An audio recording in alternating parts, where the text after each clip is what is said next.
Hello, dear students. Good morning. Students, let's start reading the remaining part of this chapter number 4, the red trap. And we had read the chapter up to the last word, sound. The Ramasjo Iron Works, which are now closed down, were not so long ago a large plant with smelter, rolling mill, and forge. In the summertime, long lines of heavily loaded barges and scows slid down the canal which led to a large inland lake, and in the wintertime, the roads near the mill were black from all the coal dust which sifted down from the big charcoal carts.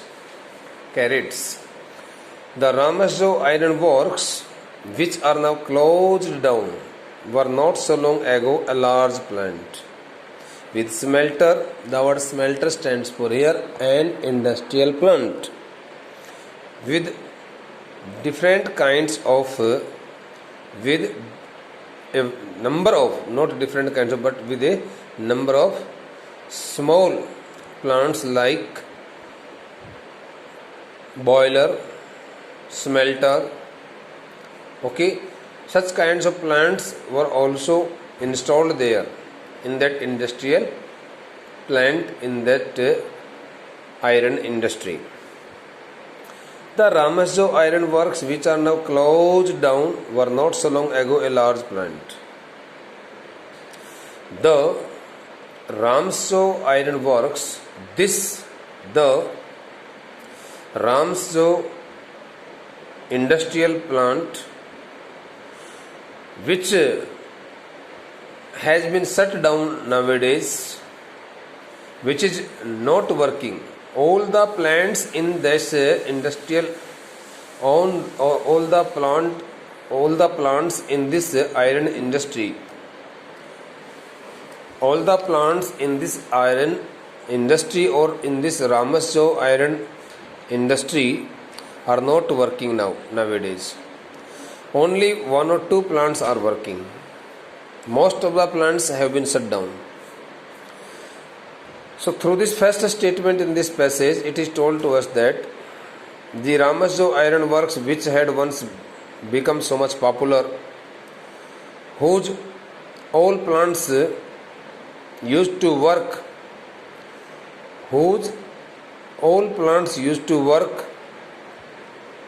before some days, okay,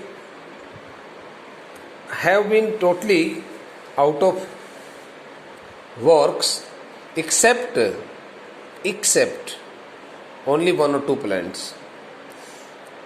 Almost all the plants in this iron industry have been closed down except one or two which are still working, which are still in functioning order. In Hindi, the Ramasjo Iron Works,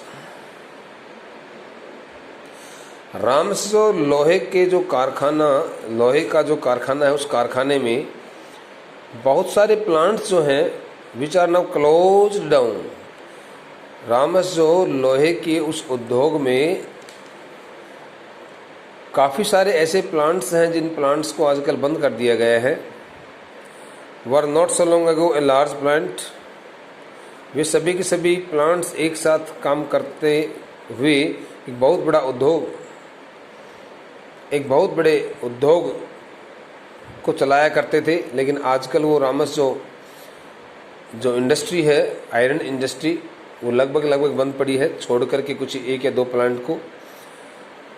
with smelter, rolling mill and forge, उस रामसजो नामक लोहे के उस कारखाने में कच्चे लोहे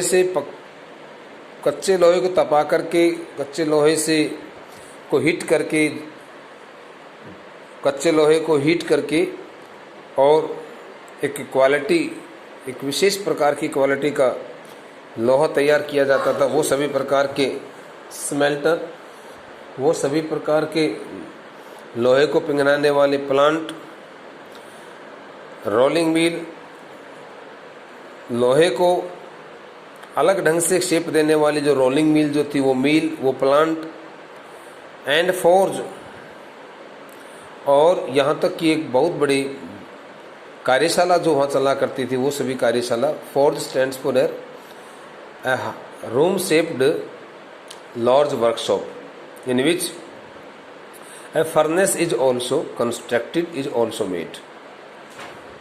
भट्ठी जो है वो अंदर जल रही होती है, लेकिन वो जो भट्ठी जल रही होती है वो किसी एक फोर्ज के वहाँ एक कार्यशाला होती है, उस कार्यशाला के अंदर इसको बनाया जाता है।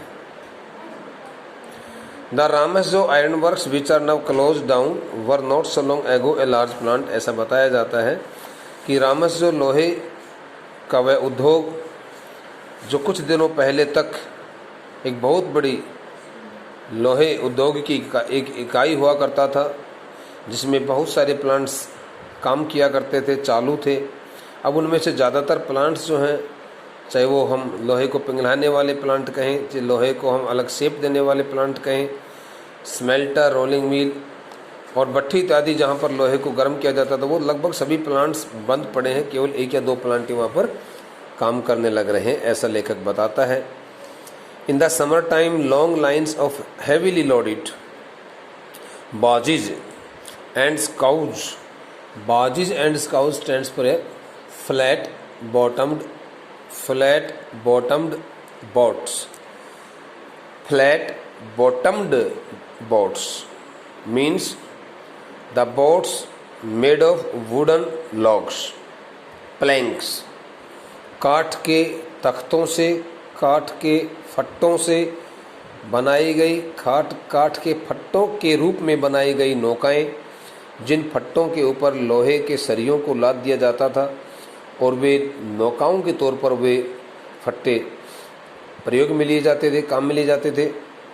उस प्रकार के फट्टों की बात की जाती है, जिसके लिए यहाँ पर 2 वर्ड्स आ रहे हैं, दोनों का एक ही जैसा मीनिंग है बेटा। बाजीज एंड स्काउज का मीनिंग आप लिख सकते हैं। क्या बताया मैंने?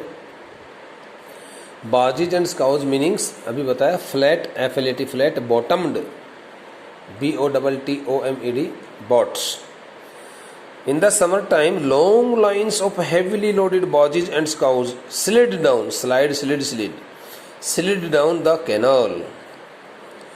In the summer season, in the hot summer days, in that Ramasjo industrial plant, when the quality iron had been produced, so the people working there used to load all the quality product made of iron on the flat bottomed boats. Those wooden logs made boats on those boats made of wooden logs, wooden planks, and those the flat bottomed boats which were heavily loaded with piles of iron works, iron products were slid down, dropped down, okay, the canal, and were slid down towards into the water of the canal, into the water of the canal. नहर के पानी में उन भारी भरकम तरीके से लदी हुई, नहर के अंदर भारी भरकम लोहे के सामान से, लोहे के उत्पाद से लदी हुई वे जो काठ के लकड़ियों की, काठ के फट्टों की जो बनी हुई, फट्टों के तौर पर बनाई गई जो नौकाएं थी, उन सभी नौकाओं को वहाँ पर फिसला दिया जाता था, टहला दिया जाता था, और उनको टहला करके और नहर के माध्यम से उनको किसी स्थान पर आगे भेज दिया जाता था। किधर? which led to a large inland lake, which led to those the heavily loaded flat bottomed boats used to carry all the product to the domestic island at the far end of the city, to the domestic island, to the domestic lake, I am very sorry, to the domestic lake, उस घरेलू झील की तरफ, उस घरेलू, एक बहुत बड़ी घरेलू झील थी, वहाँ की उनकी अपनी एक, उसी देश की अपनी जो है ना एक झील थी। उस झील के अंदर, उस झील के किनारे पर वो वहाँ पर उसको सामान को पहुँचा देती थी वो सभी नौकाएँ। And in the winter time the roads near the mill were black from all the coal, and in the days of winter season one could easily see that all the roads outside the mill, outside that industrial plant, Ramasjo in iron industry, had been quite blackened with the dust of the coal that had shifted down, that had separated out, or that had moved out from the carrots, from the baskets of the charcoals,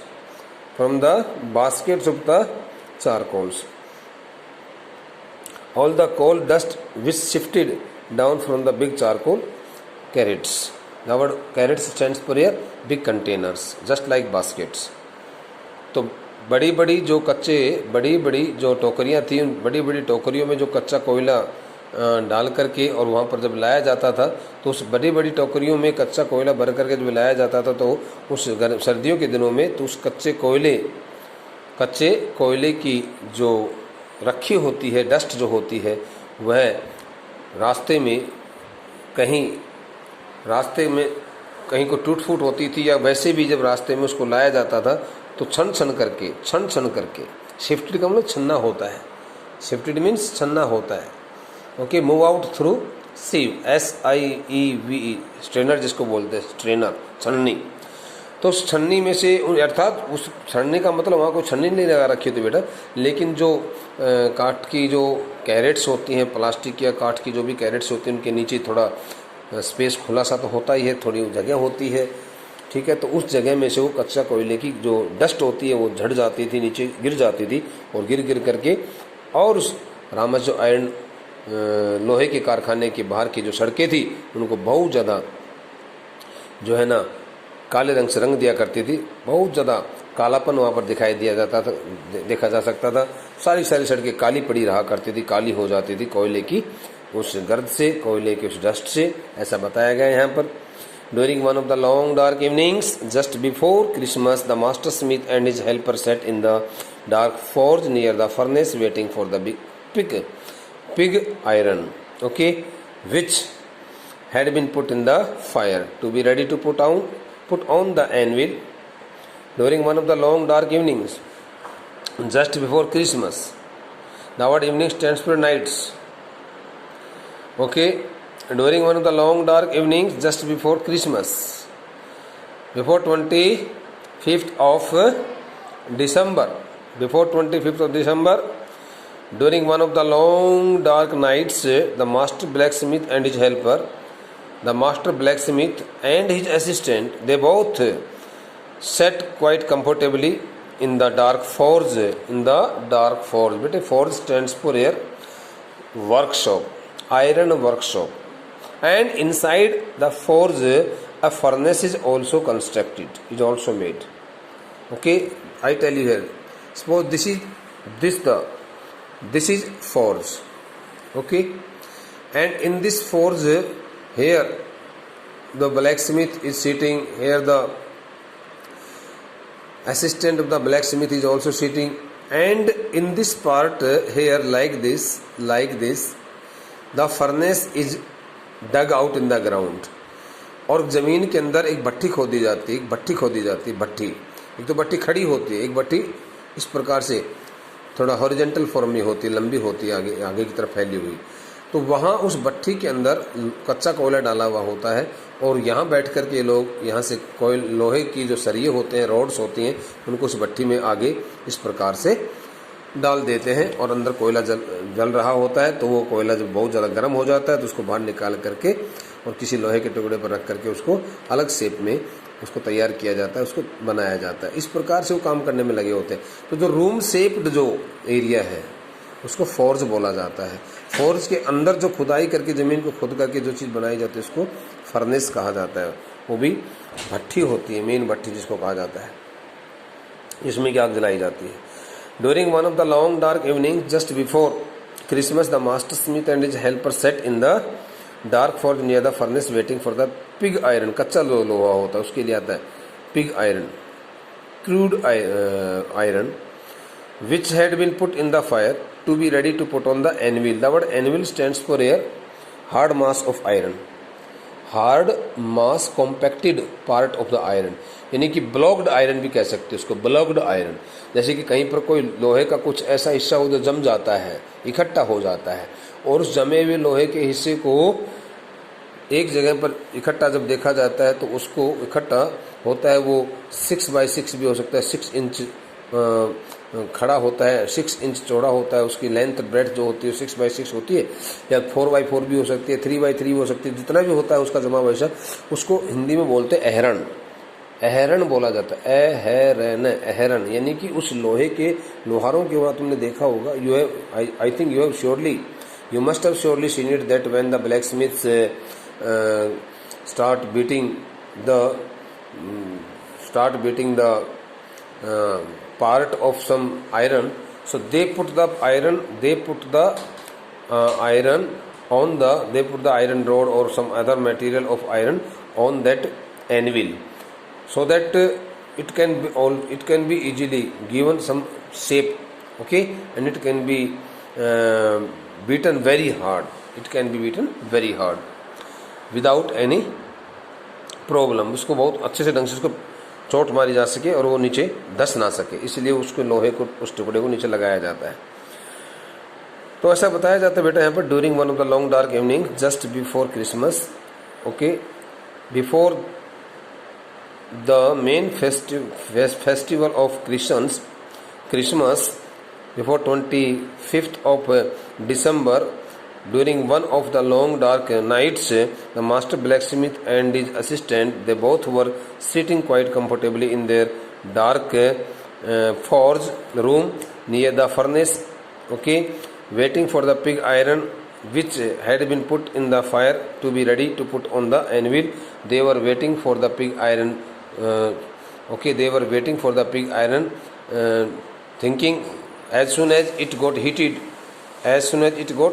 and become very red, so they would take it out from the furnace and put it on the anvil, and they would start hammering it to give it a new shape. Okay, every now and then one of them got up to stir means move the glowing burning mass stands for a charcoal with a long iron bar. Okay, every now and then, frequently one of these two persons left their place in order to move the burning charcoal inside the furnace with a long piece of iron, with a long bar of iron, लंबे एक लोहे की छड़ी से, एक लंबी सी लोहे की छड़ी से, सरिये से, और जो उस भट्टी में जल रही आग को थोड़ा सा हिलाने के लिए, ताकि और थोड़ी ज़्यादा एकदम जो है ना उसको जल्दी से, उस लोहे को जो अंदर उसमें रखा होता भट्टी में, वो जल्दी से गर्म हो जाए, इसलिए और उसको थोड़ा सा अच्छे ढंग से आग को जागृत करने के लिए, आग को थोड़ा सा और तेज़ करने की खातिर वो लोहे की सरिये से बीच बीच में उस आग को, उस कोयले को छेड़ते थे, हिलाते थे, ताकि आग और थोड़ी ज़्यादा तेज़ी से जल सके। Returning in a few moments doing this work, one of these two persons, okay, whenever one of these two persons stood up and went very near to the furnace, main entrance of the furnace, and start moving or stirring out the burning or glowing part of the charcoal with a long piece of iron, with a long iron bar, so the same person returned in few moments dripping with perspiration। तो कहता कि पसीने के साथ में, लथपथ पसीने के साथ में, पसीना उसके शरीर से टपकता रहता था, टपकते हुए पसीनों की बूंदों के साथ में वो वापस अपने स्थान पर आता था, क्योंकि आग के बिल्कुल समीप उस के पास में वो खड़ा हो जाता था और उसको इस प्रकार से काफ़ी सारा पसीना भी आ जाता था। Though as was his custom, because it was their tradition to do that work, he wore nothing but a long shirt and a pair of wooden shoes, so that the blacksmith wore nothing except a long shirt and a pair of wooden shoes। एक तो लंबा सा कुर्ता और एक जो है ना लकड़ियों का बना हुआ एक जूता एक जोड़ी जूता जो है ना वो पहन करके रखा करते थे अपने पैरों में, इसके अलावा और कुछ नहीं पहनता था। ये उनकी अपनी परंपरा थी। इस प्रकार से वे दोनों के दोनों लोहार जो है ना बारी बारी से उठ करके और वहाँ उस भट्ठी में जल रहे उस लोहे को, भट्ठी में जल रहे उस कच्चे कोयले को थोड़ा सा और ज़्यादा जागृत करने के लिए और इस प्रकार से अपने हाथ में एक लोहे की रॉड लेकर के, सरिया लेकर के और उसको हिलाने में लगे रहते थे, बीच बीच में खड़े होकर के, जैसा कि मानो वह उनकी अपनी परंपरा हो इस प्रकार से काम करने की। और वह लोहार जो भी वहाँ पर, उन दोनों लोहारों में से प्रत्येक एक लोहार के बारे में बताया जा रहा है कि वह लोहार जो कि लोहे का काम करने के लिए वहाँ पर नियुक्त किया हुआ था, तो और कुछ नहीं पहनता था बल्कि एक लंबा सा कुर्ता और साथ में काट के जूते, बस ये दो चीज़ें वो पहन कर रखा था। तो जिस पैसेज को आपने पढ़ा है इसमें क्या पढ़ा आपने? During one of the long dark evenings, ऐसा पढ़ा है इसमें आपने कि भाई क्रिसमस के त्यौहार से पहले दिसंबर महीने की लंबी रात्रियों के दौरान, लंबी रात्रि में से किसी एक रात्रि के दौरान, लंबी इवनिंग्स का शाम का समय होता है लेकिन हम बात कर रहे हैं रात्रियों की, लंबे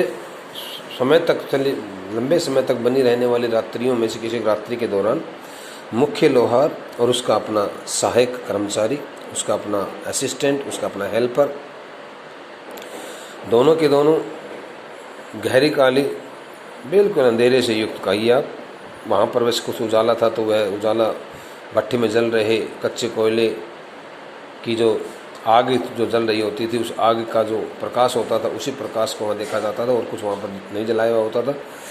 तो उस अंधेरे वाले उस कार्यशाला के अंदर वो बैठे होते थे, उस भट्टी की बिल्कुल प्रवेश द्वार के साथ में ही, नज़दीक से ही अपने उस कच्चे कोयले को गर्म होते हुए देखने के इंतजार करते हुए कि कब वो कच्चा लोहा जो हमने उसके अंदर डाला है भट्टी में, वो कितनी जल्दी से वो है एकदम लाल हो जाए, गर्म हो जाए, ताकि उसको वहाँ से निकाल करके which had been put in the fire, जो उन्होंने आग के अंदर डाला हुआ था, उस आग के अंदर रखे हुए डाले हुए उस कच्चे लोहे के उस सरिये को गर्म होने का इंतज़ार करते हुए, गर्म होने तक का इंतज़ार करते हुए वहाँ पर आराम से बैठे हुए होते थे, ताकि जैसे वो गर्म हो जाए तो to be ready to put on the anvil, तो वो इस हालात में जब उनको दिखाई दे जाए कि भाई वो अहरण के ऊपर लोहे के जमे हुए उस हिस्से, एक अलग सा लोहे का एक जमा हुआ हिस्सा होता है। लोहे का जमा हुआ हिस्सा का मतलब कोई भारी भरकम लोहे का एक टुकड़ा जिसके ऊपर किसी लोहे के सरिये को रख करके उसको हथौड़ों की चोट से और एक अलग आकृति में, अलग शेप में उसको तैयार किया जाता है। तो इस प्रकार से ऐसा काम करने की खातिर वो बस भट्टी के अंदर जल रहे, भट्टी के अंदर रखे हुए उस कोयले, उस लोहे को अच्छे से ढंग से गर्म हो जाने तक का इंतज़ार करते वहाँ बैठे रहते थे। बीच बीच में उन दोनों में से कोई भी एक, कभी मुख्य लोहार तो कभी उसका अपना असिस्टेंट, उसका अपना हेल्पर, वहाँ उस भट्टी में जल रहे कच्चे कोयले को एक लंबे लोहे की उस छड़ी से, ठीक है, थोड़ा हिलाने की खातिर वो अपनी जगह से उठ करके वहाँ पर भट्टी के प्रवेश द्वार के बिल्कुल समीप से खड़े होकर के उसको लोहे के सरिये से उस कोयले को थोड़ा हिलाने के लिए चला जाता था। फिर वापस जब वो लौटता था तो उसके शरीर से बहुत सारे पसीनों से लथपथ टपकते हुए पसीनों की बूंदों के साथ में कुछ ही क्षणों के बाद में वापस लौट करके वापस अपनी जगह पर आ जाता था। यह ऐसा लगता था जैसे कि मानो यह उनकी अपनी एक काम करने की कला हो, एक काम करने का अपना उनका ढंग हो, रिवाज हो। वह लोहार कुछ ऐसा और कोई वस्त्र नहीं पहनता था, कोई पोशाक अलग से नहीं पहनता था, बस मात्र के लिए लंबी सा कमीज और एक जोड़ा जूता पहनता था।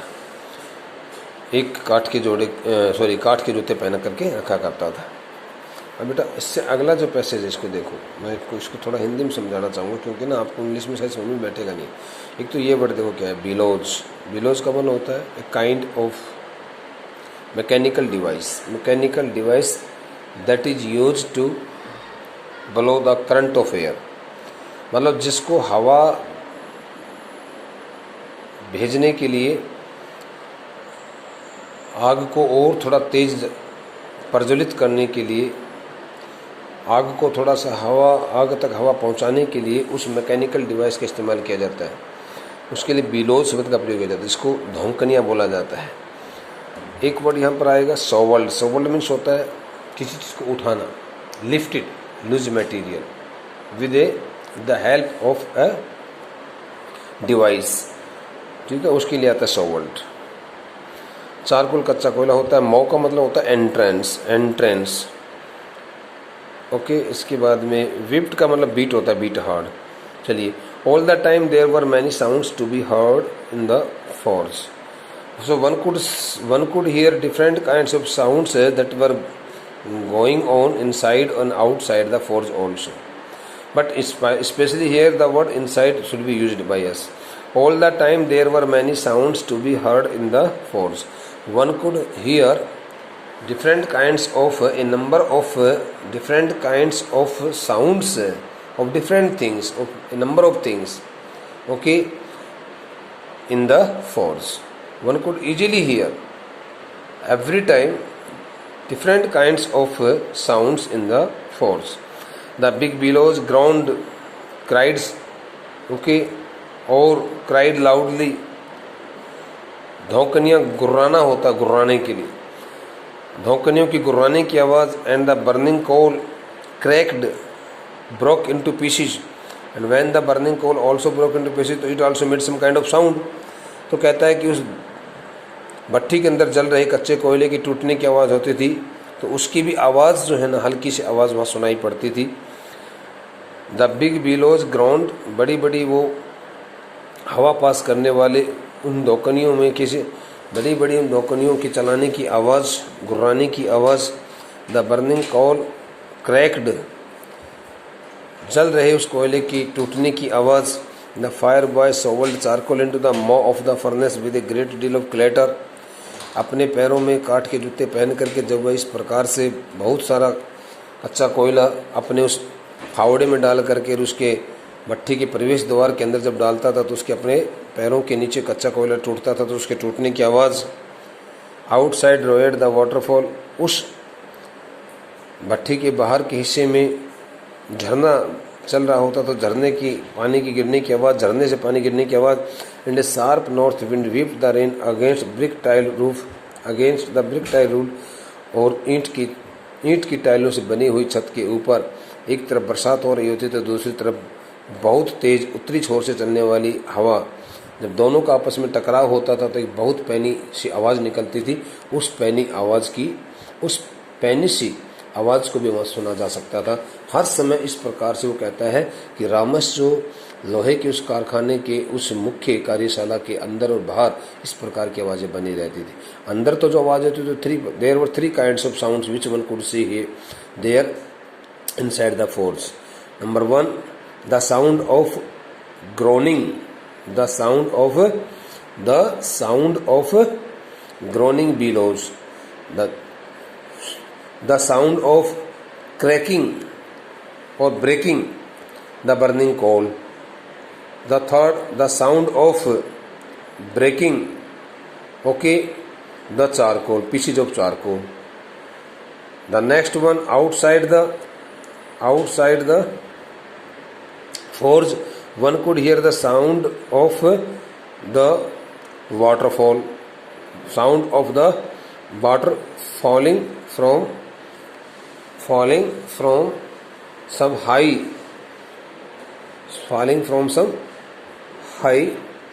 level or high space of high point of some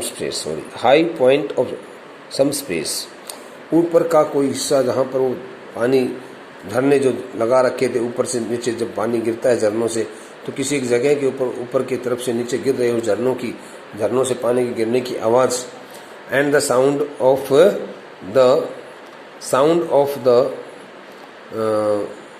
striking both the wind and the rain on the brick tile roof.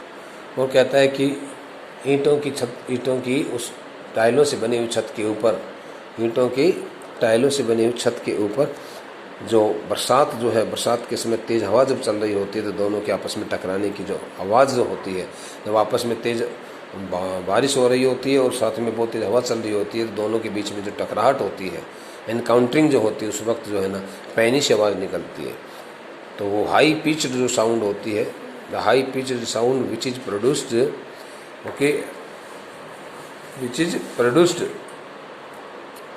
At the time of encountering both the wind and the rain on the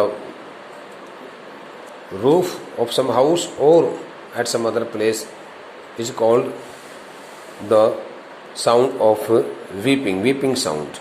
उसको weeping sound भी कहते हैं। ऐसा लगता है जैसे कि आपस में दोनों की बहुत ज़्यादा टकराहट हो रही है और टकराने की वजह से उन दोनों के बीच में काफ़ी तेज़ आवाज़ निकलती है। तो बेटा यहाँ तक हमने इसको पढ़ा है। इसमें ये जो लास्ट पार्ट है ना, इसको थोड़ा सा आपको समझना पड़ेगा। अब मैंने जो सीखे इसके ऊपर 1 मिनट लगा दी, ये आपका अभी भी समझ में नहीं बैठा होगा। कभी आपने देखा हो बरसात हो रही होती है, साथ साथ तेज़ हवा भी चल रही होती है। When it is raining and the wind is also blowing very fast, when both the wind and the rain drops encounter each other, hit each other, so they produce a kind of sound। और वो एक sharp sound होती है, ससाटा की sound, सै की sound निकलती है, बड़ी सिट्टी सी बजती है, विस्लिंग साउंड होती है। उस साउंड की बात करने लग रहा है यहाँ पर लेखक। और ये जो बिलोज जो है, ये आपने शायद कभी देखी नहीं होगी। एक हाथों में डाल करके और इस प्रकार से प्रेस किया जाता है, कंप्रेस किया जाता है, उसको दबाया जाता है और वो एक नली टाइप में होती है, उसको धोकनी बोलते हैं। उनको जब इस प्रकार से हाथ में डाल करके उनको जब हवा आगे पहुंचाने के लिए जब उनको प्रेस किया जाता है तो उनसे कुछ आवाज़ें भी निकलती हैं। तो यहाँ पर ग्रोनिंग का मतलब होता है गुर्राना, जिसको कहते हैं, मेक ए हार्श साउंड, ठीक है ना, उसके लिए यहाँ पर लगाया गया है। चलिए कोशिश कीजिए, बाकी बाद में समझा देंगे तो कोई दिक्कत आई। Thank you.